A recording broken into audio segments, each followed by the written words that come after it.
வணக்கம். இது ஸ்ரீவாரி ஜோதிடம் தேனியிலிருந்து. ராகு லக்கணத்தில் இருந்தால் திருமண தடையும் தூரதேச பயணமும் சிறப்பாக இருக்கும்.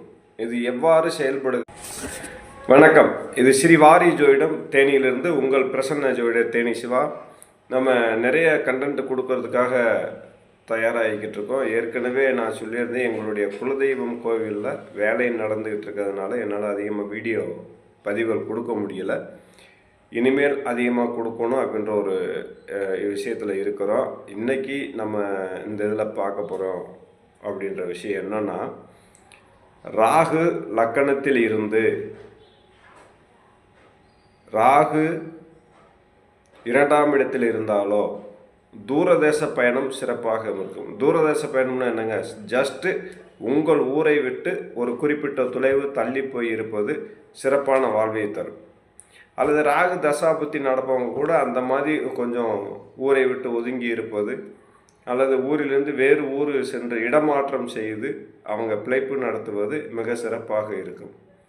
இது எவ்வாறு சாத்தியப்படும் என்றால், உங்களுடைய தசாபுத்தி காலங்களிலோ அல்லது உங்களுடைய ஜனனகால ஜாதகத்திலோ இந்த மாதிரி இருக்கும்போது நீங்கள் இந்த தூரதேச பயணம் சென்று பிழைப்பு நடத்துவதோ அல்லது வருமானம் ஈட்டுவதோ இது மிகப்பெரிய ஒரு பரிகாரமாகும்.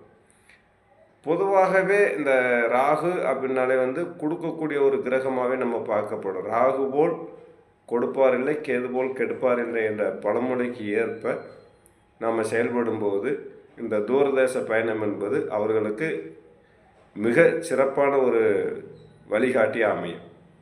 இந்த காலகட்டங்கள் எப்போது வருகிறது அப்படின்றத உங்களுடைய ஜனனகால ஜாதகத்தில் நம்ம பார்த்து தெரிந்து கொண்டு அதற்கு தகுந்தாற் போல் வழிபாடு முறைகளும் மேற்கொண்டு நம்ம அந்த இடம் விட்டு இடம் மாறி ஒரு குறிப்பிட்ட காலங்கள் இருக்கும்போது கண்டிப்பாக அவர்களுடைய வாழ்க்கையில் மிகப்பெரிய வெற்றி கிடைக்கும் என்பதை உறுதியாக சொல்ல முடியும்.